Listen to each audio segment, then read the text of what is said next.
Cleveland's my inspiration. The people that I get to meet are my inspiration. The sunrises, the sunsets, the growth and development of a city, that inspires me every day. Going back to your question with Instagram, and we can dive into that a little bit more, but I think it just started with consistently posting. Not necessarily learn the algorithm so people can see my work, but let me make sure that when people come to my page, they're getting high quality content that I care about and I'm proud of, because if I'm proud of it, hopefully others will be proud of that too.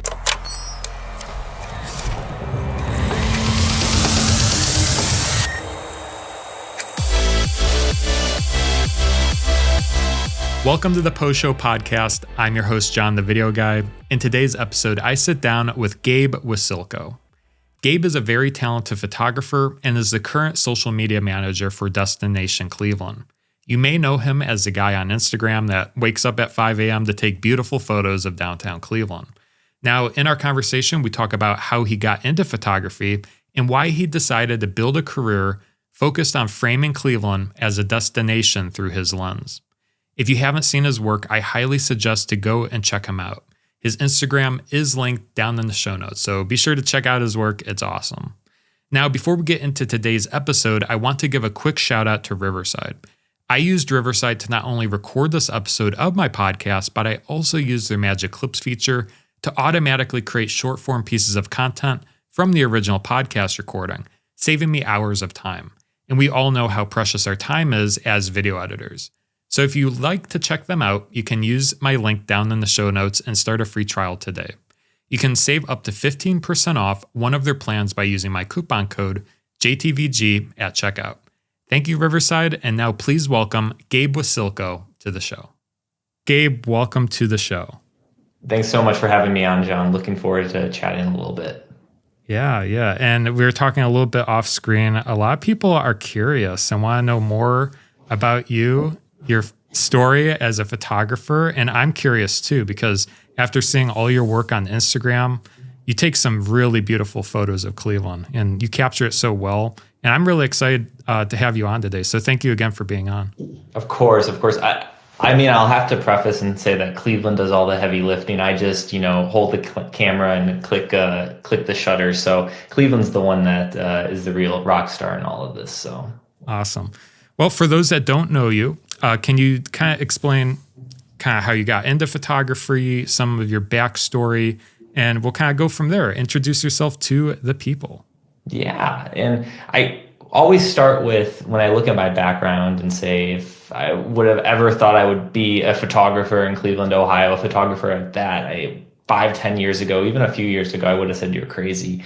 So it's a very untraditional route that I took to get here, but it's fun nonetheless. So I'm a lifelong Clevelander, grew up in Cleveland, in a family of, my dad was a video producer and did a lot of work for corporate America, nonprofits, even a gas company growing up. So I was always around film and video.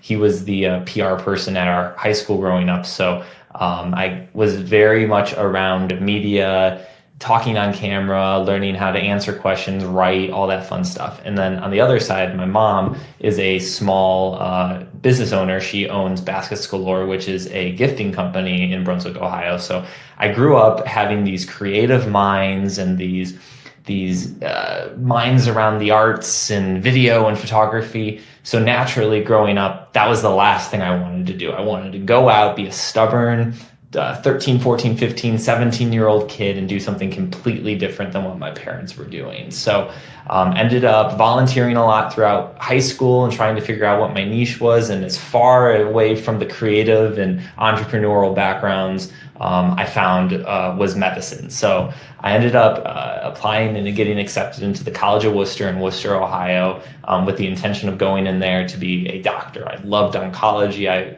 volunteered at the Cleveland Clinic growing up, so I thought it was a natural fit to go there and start my medical career. I lasted 2 weeks in a biology class and realized this sucks. This is not for me.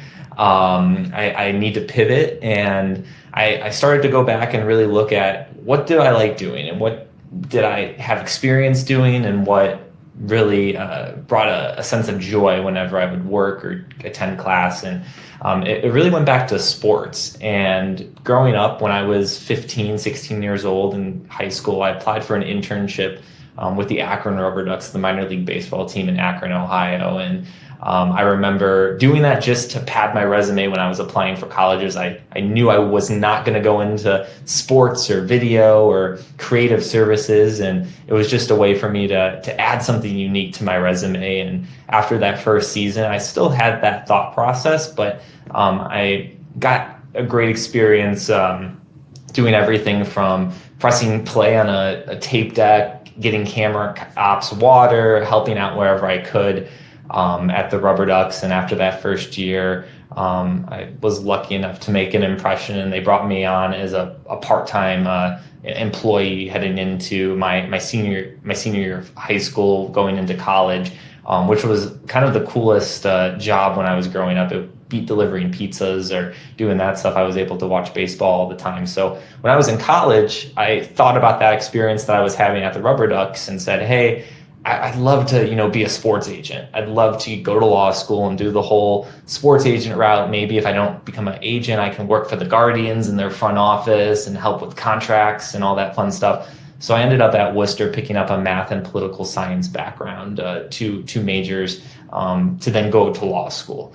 And I kept working at the Rubber Ducks and getting experiences there. And then my senior year came at Worcester, and they said, hey, we have a job opening, a full-time job opening for creative services coordinator. Would you like this job? And as a senior in college, I wasn't going to be picky. I said, hey, it's a job with benefits and a salary. I'm going to take it. So that senior year, I was finishing up my thesis for school. I was working a full-time job. Lots of coffee was consumed during that time. And really at that point too, I still didn't click into the creative field of photography or video or everything. I still was treating that as just a job, as a way to, get my feet wet in the sports industry. And then maybe one day I'll go back to law school and become a sports agent. And after that first year at the Ducks, it kind of spearheaded an interest in the creative field. I was doing everything from making videos, graphics, After Effects, Photoshop, Premiere, the whole 9 yards, really creating the affordable family fun in minor league baseball, which really is the industry's bread and butter.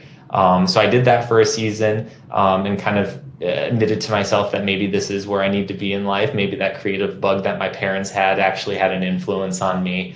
And then fast forward to 2020, I was still working at the Rubber Ducks and the pandemic hit and we didn't have a baseball season. So that allowed me to really understand creative marketing, how to market a product when it's really not on the field, where you don't have baseball that's being played. That is your main source of, driving revenue, income. How can we still stay relevant and stay afloat? So I really got to flex a lot of muscles through that, as well as find an interest in photography. During that time, I was at home and kind of things were slow. The baseball season, we were gearing up for 2021, and I had some extra time on my hands. And I said, hey, I'm going to learn a little bit of extra photography, add that tool to my tool chest, and ended up falling in love with the process. And during that time, I committed to shooting one photo a day and posting it on Twitter at the time. And that really snowballed and spearheaded into a business, a career, and truly a lifestyle that I would have never imagined back in 2020, 2021 would ever happen. So that's kind of, hopefully that wasn't too much information, but I hopefully was able to paint the picture of, the journey over the past 10 years. No, yeah, that was excellent. That's the whole journey right there. It's so interesting how you repelled so much to the career you're in now from an early age, but it slowly found its way to you. It's so interesting. So my next question is, why Cleveland? Because there's so many different cities. There's so many, places you can take photographs in. Why did you hone in on taking photos specifically of Cleveland? Yeah, it's my home. It's all I've ever known. And with my work over at Destination Cleveland and the work that I've been able to see over my 27 years, Cleveland on a national stage gets sometimes the short end of the stick. You've heard the cheap jokes that I hear all the time, that the river caught on fire and the city never sees the sun in the winter, and it's ugly and miserable and it stinks to live in. And I literally lived here my entire life and couldn't understand some of those narratives because I would go downtown for Cavs and Guardians games and Browns games. And yeah, things have changed over the years, but I saw a city of people that were passionate, that loved, their city, loved each other, loved just supporting this area that they're from. And just for a lot of different factors, people my age, when they go to college or they are growing up, they'll oftentimes, we call them boomerangs, where they'll grow up here, they'll go to college somewhere else or find a first job in New York, Chicago, LA, all these places. And then maybe when the cost of living gets too much in those areas, or they want to start a family, they come back home to Cleveland and they start their family, they raise their families here. Maybe their parents are getting a little older, so they want to be here in Cleveland. I started to see like, hey, there's an opportunity here to boomeranging is great. And people do that all the time and they have it for various reasons. But what if I stay here in Cleveland and really showcase what it means to, have a career and have a life in Cleveland when you're my age and be able to find that inspiration. So I think it's partly that, but also it comes down to the people. The people here are truly unmatched and they inspire me each day. So even if I went to a different city, that inspiration wouldn't be here. It's only found in Cleveland, and it's kind of a match made in heaven there. Yeah, for sure. I know, like, when I started my career, I always thought, like, should I move to LA or should I move to a different market? And it's tough being in a smaller market, but it does have a special aura around it. Yeah. And you currently work at Destination Cleveland. So I want to know, how did that work? How did you meet with Destination Cleveland and land the social media manager position? Yeah, again, that is kind of right place, right time.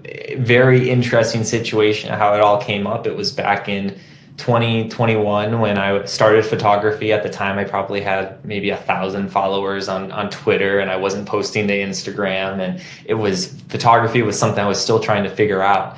And I had an amazing experience. The one thing with minor league baseball is you have so many opportunities to learn and to get experiences. And, for a lot of people, minor league baseball is extremely unorganized and hard work, long days.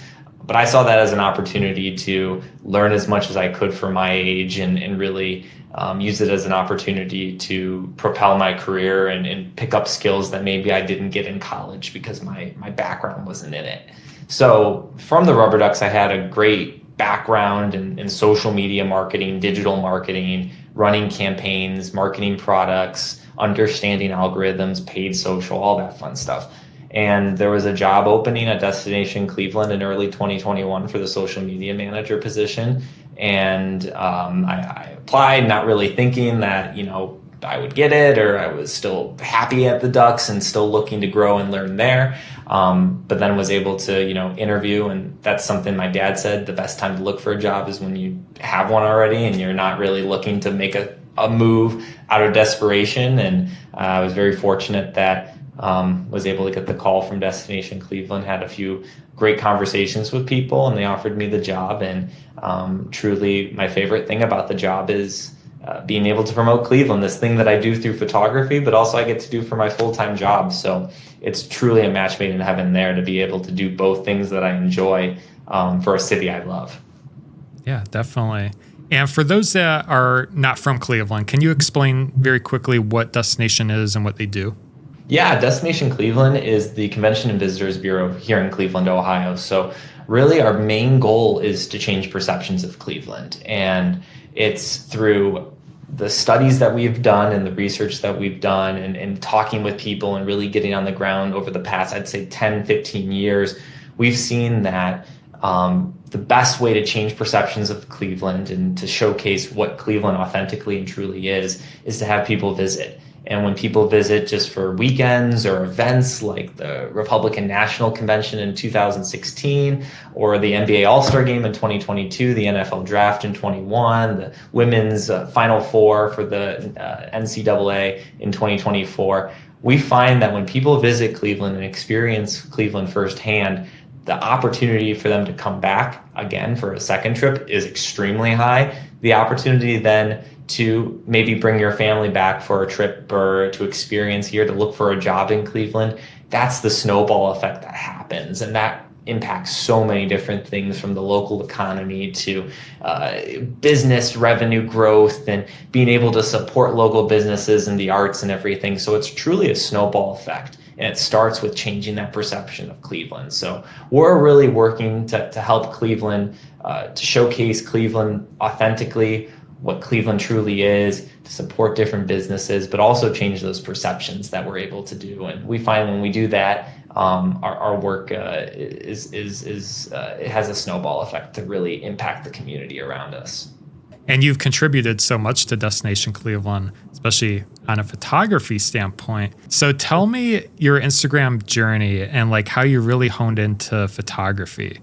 Kind of like, how did you start from square one, learning the camera, to growing, on Instagram and taking all these beautiful photos of Cleveland?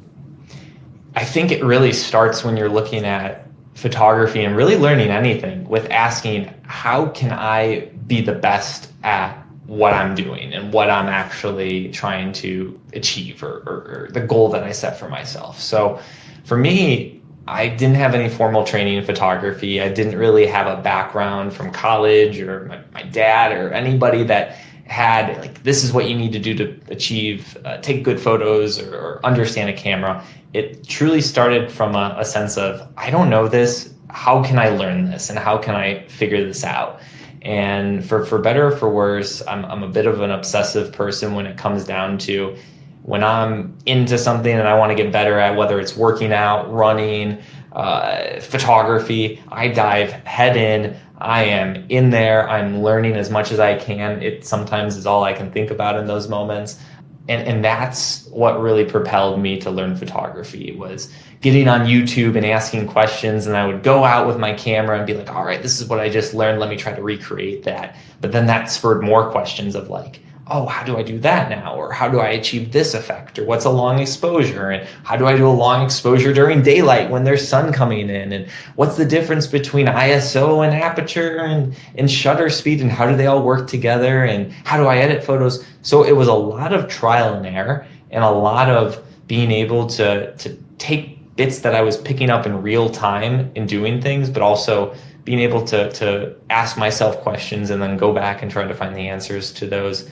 As well as just, I don't want to swear or anything, but an F ton of hours that I put in consistently. I think consistency is one of the biggest things that, looking at my journey, that really impacted it, was being able to wake up when no one else wanted to wake up and go take photos, or stay out late and take photos, or really just continue to learn the area around me. And I was very fortunate, because once I felt that I grasped my camera pretty well, I learned that it wasn't that drive of, hey, I need to learn this technique better, I need to learn photography better to improve my craft. It became, this is my inspiration. This is, Cleveland's my inspiration. The people that I get to meet are my inspiration. The sunrises, the sunsets, the growth and development of a city, that inspires me every day. So to be able to capture that was my motivating factor. And I'm so thankful for that, because it's something I haven't gotten bored of in 4 years, and I don't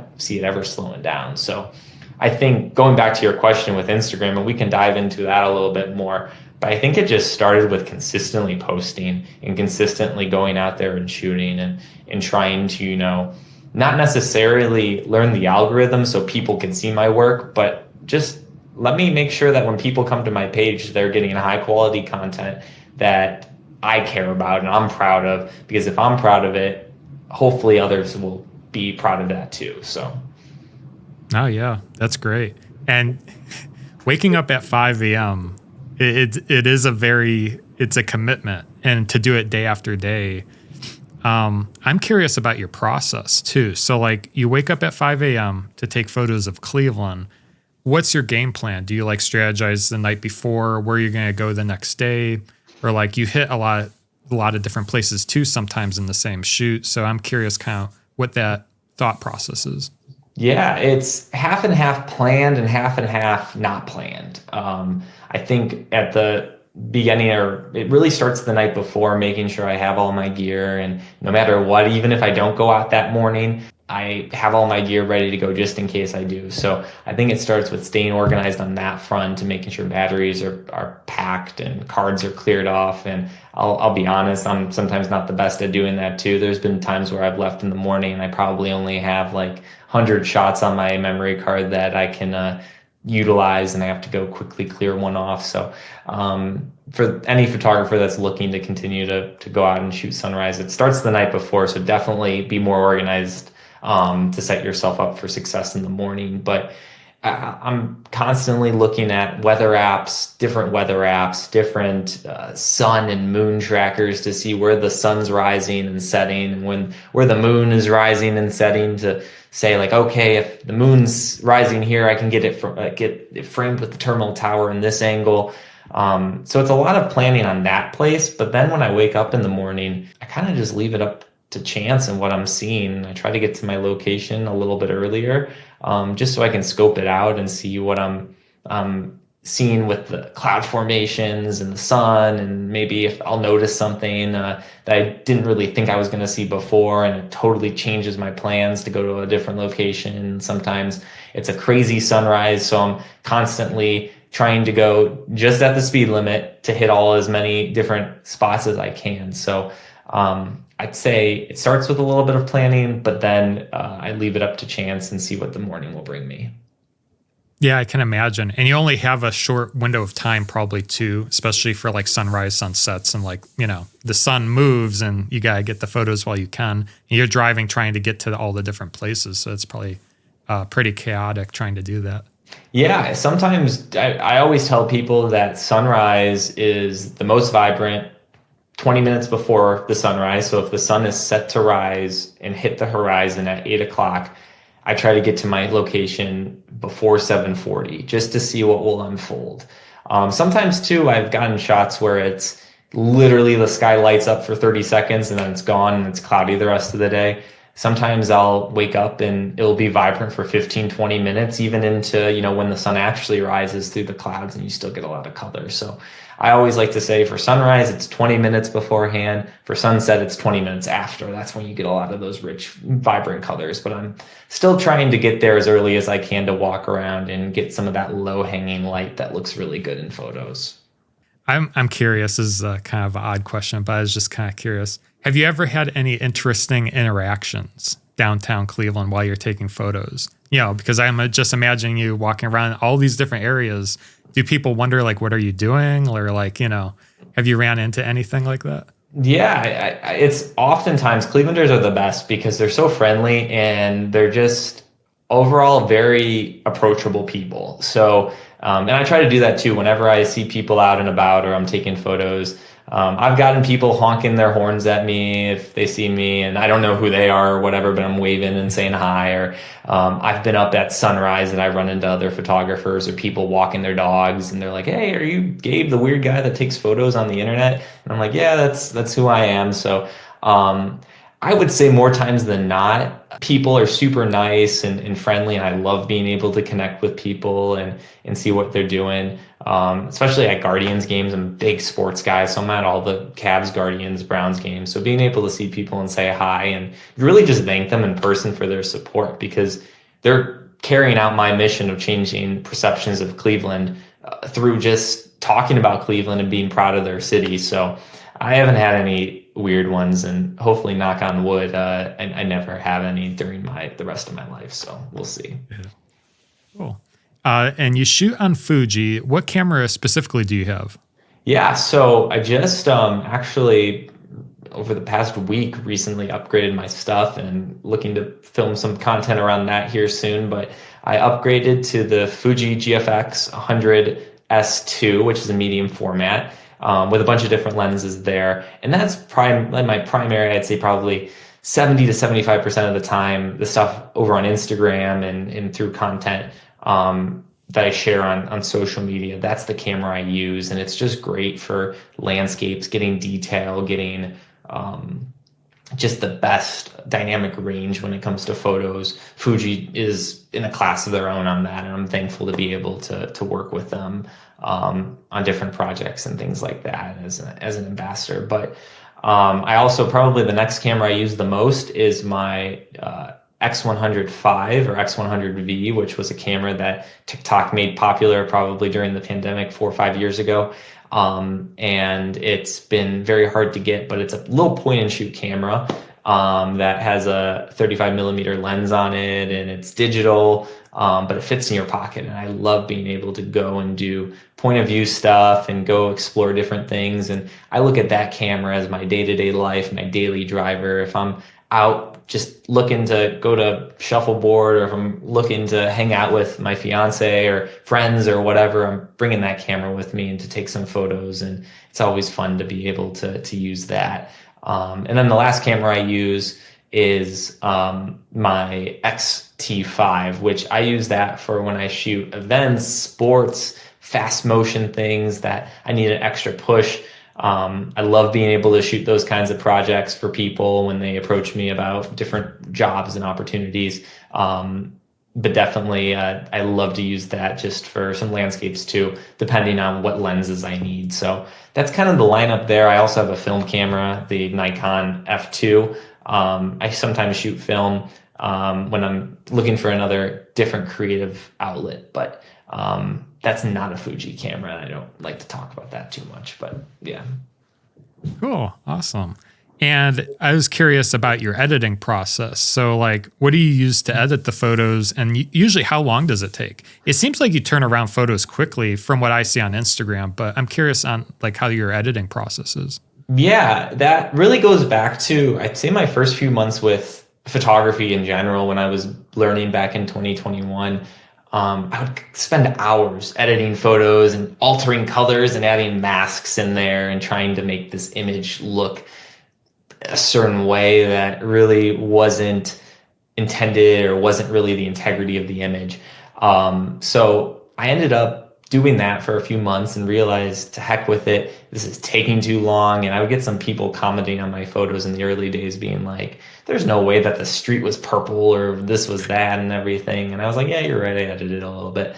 So I really wanted to showcase Cleveland authentically from how I saw it. So I came up with a rule to myself that, I have my office that I'm here at. This is home base in my house. But I also have my mobile office, I call it, which is in my car. And I bring my laptop or my iPad, and I edit through Lightroom Classic, looking to potentially expand to a couple different mediums here in 2025, and looking forward to taking people along on the journey as I look into that. Because at the end of the day too, photography is one of those, and I'm going to go on a tangent here, but photography is one of those things where it's expensive. It's an expensive hobby to get into. And I sometimes fear that that's a barrier to a lot of people really experiencing photography. And the more and more I teach classes and talk with people, the more I want them to know that photography, you can get into photography even if you have a phone or a camera that's not the newest, highest end camera.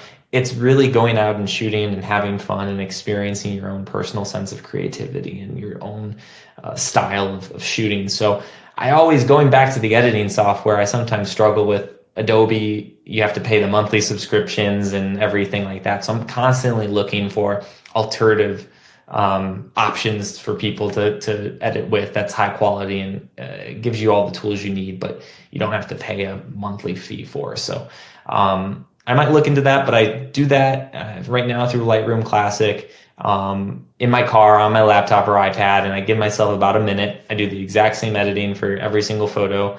I airdrop it to my phone, and then we post it up on Instagram. So it's a very quick process, but I find that doing it in the moment helps me stay inspired of, oh, this is exactly what I saw, or this is the light or the moment that I was going for.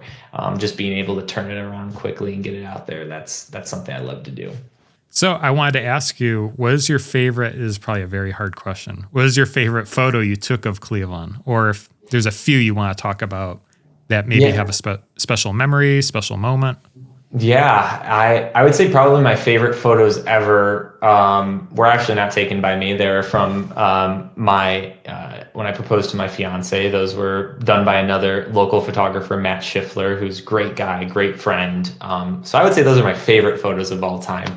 But some of my favorite memories, looking over the past few years, the eclipse, which we talked about earlier before we hopped on the podcast, was one of the coolest moments ever, and was such an awesome moment because you got to see Cleveland's impact on the big stage. It was, you had this photo of the Terminal Tower with the eclipse over it that was made it into a lot of national media. It was, Peter McKinnon, who's a big famous photographer that everybody knows. It was in a thread with his shots. So that was really cool. And I think the coolest thing about it was Cleveland, Ohio that was up there with New York and Dubai and all these big things. So to see Cleveland up on the big stage, that was really cool. But that was a very important one. The Northern Lights was an incredible journey. We saw it 3 times here in Cleveland over 2024. And I say we because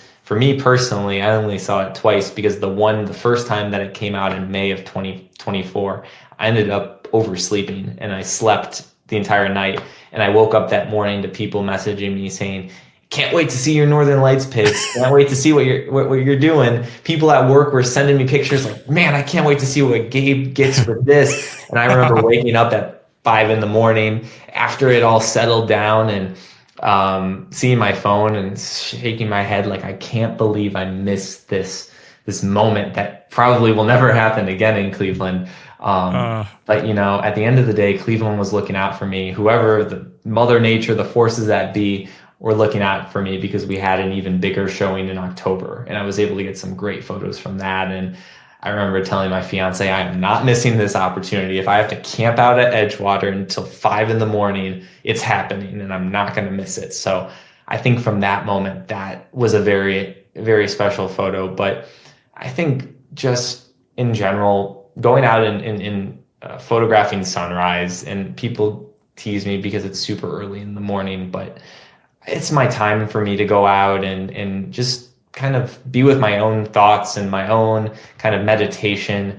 It's great because it's the ability to kind of enjoy the little things in life and enjoy the cold morning or the warm, brisk morning and the fall and the colors, and just being out there by yourself is so peaceful and relaxing. So I always look forward to waking up a little early, especially in the summer months, and just going out and giving 20-25 minutes to myself to reset and set perspective on the day, to then tackle it and be as in tune with everything as possible.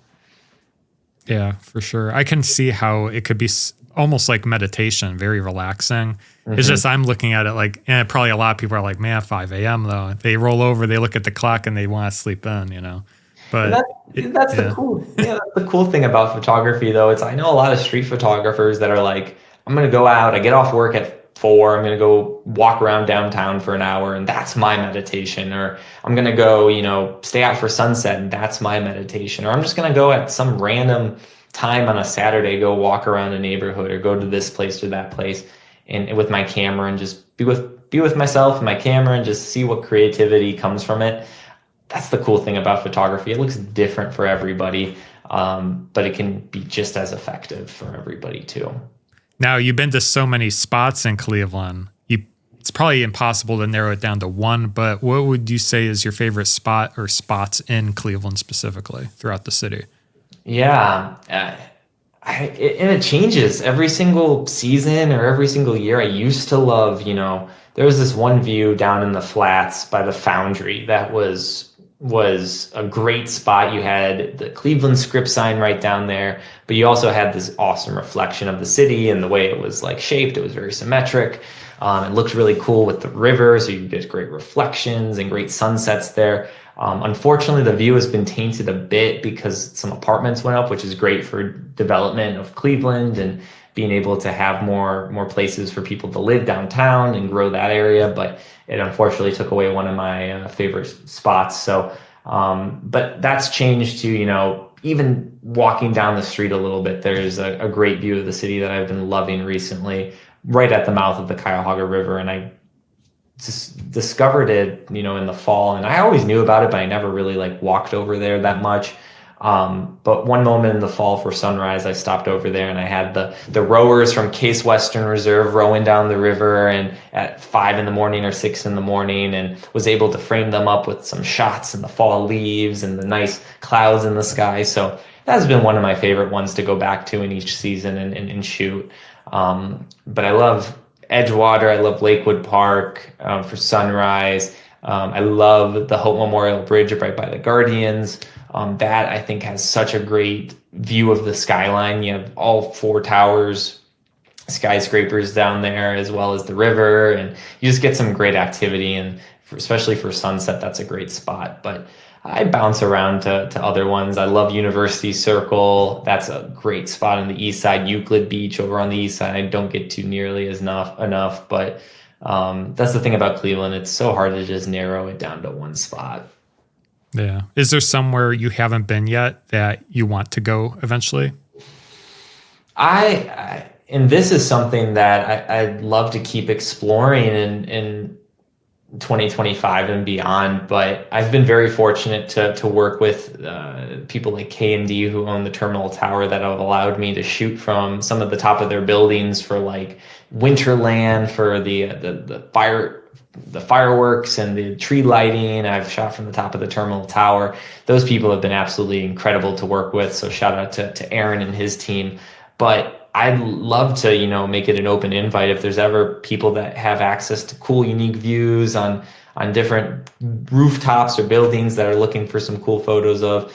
Would love to connect and capture the city from every angle I can. So I would say that's probably off the top of my head places that I've always wanted to go. I haven't been to the top of Key Tower yet, so that's still on my list, but that'd be cool to go to.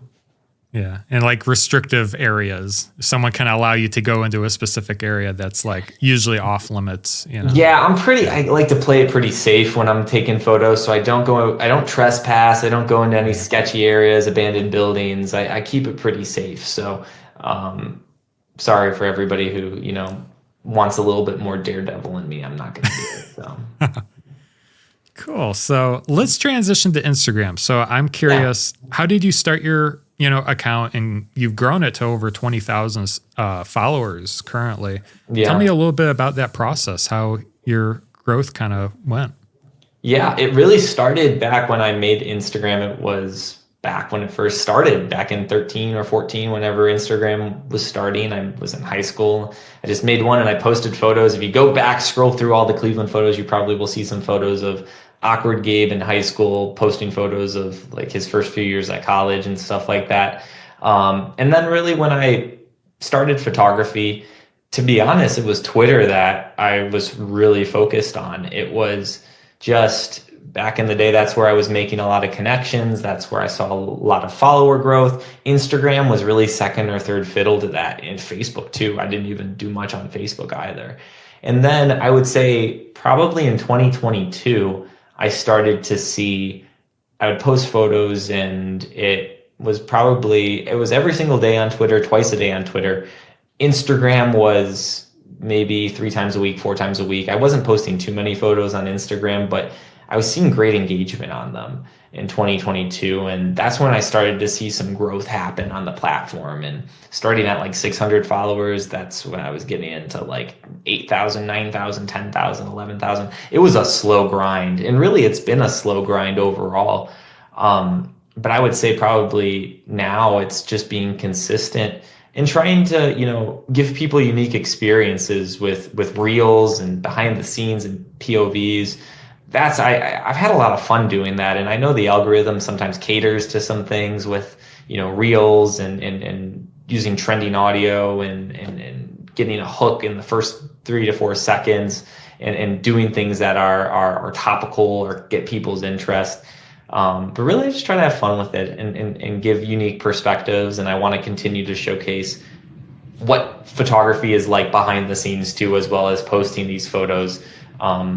Because I found that people, weirdly enough, are interested in it. So I want to continue to showcase that. So that's been the grind with Instagram. It's been slow, but it's just, creating really good content that at the end of it all, I really want to be known as someone who puts out quality that really connects with their audience. And that, obviously there's trending audio and trending techniques and reels, but I don't want to be someone who's at the mercy of the algorithm, because at the end of the day, that can mess with your head. And that can really just, if you're trying to just do stuff to grow and learn, that's something that I've never really is being a social media manager where my job is that. My personal stuff, I really just want to put out great content that really connects with people. Yeah. And it's so interesting too, because, you work with Destination Cleveland, which is, a brand, a company, but then you also have that experience of, putting your own stuff out there. What would you say is the main difference about how you approach posting for Destination Cleveland rather than posting for Gabe? Yeah, that's a good question. I think when it looks at Destination Cleveland, you're really catering. So I guess when on my personal channel, it's my work, it's what I'm producing, it's what I see, my vision.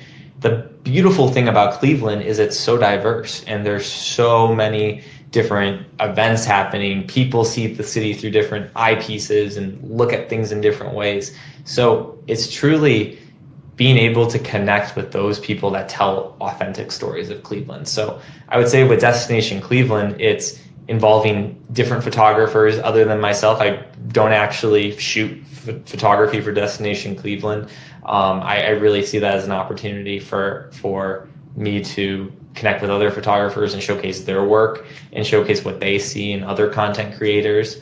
So it's really showcasing that. It's showcasing a diverse audience with the history of Cleveland and the businesses and the stuff that if you're a visitor or someone looking for Cleveland, you might see pretty pictures on my personal page, but what's it actually like living in Cleveland, and what are the different features and cost of living and amenities and just everything? How do you capture that? So that's my goal with Destination Cleveland, is how do I take someone who's never been to Cleveland and give them that itinerary of here's what you need to do, here's what you need to check out, and here's what you can expect coming to our great city. And I also wanted to touch on, so you also set up prints where people can actually go and order photographs.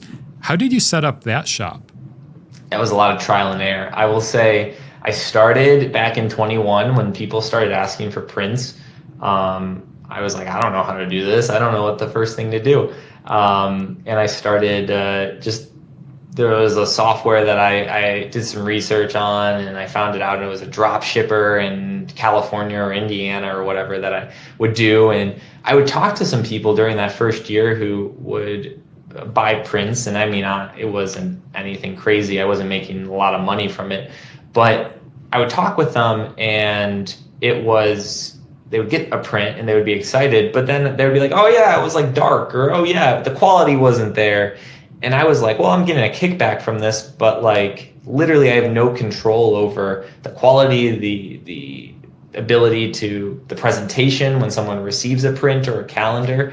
So I went back to the drawing board and tried to figure out what's the best way to kind of make sure that the Gabe Wasylko brand of thoughtfulness and integrity and really trying to, give the best product and the best prints and everything possible. Where does that start? And it starts with having great partners and people that you work with. And that starts in Cleveland. So I brought everything local. So the calendars that I print every single year is from a local printer. My prints, metal prints, canvases are all from a local printer. My friend David, who owns Capturon Labs, he's such a good friend and such a great printer. It's so funny because I'm pretty anal when it comes to a lot of the details and things like that. He's probably even more attention and detail oriented than I am. And from the start of working with him and connecting with him, it was a dream being able to find him in Cleveland, and being able to work with him for now 3-4 years has been awesome. So he helps me print, and then from there I really try to make sure that when people get their prints and calendars and t-shirts and everything that I work on, they're excited about it, and they know that it's packed with love and intention, and it means the world when people, buy prints from me. It's something that I never want to take for granted because it's truly super special. Yeah. Yeah. I'm just curious, how many prints have you sold, if you want to mention, or like, has it been very popular?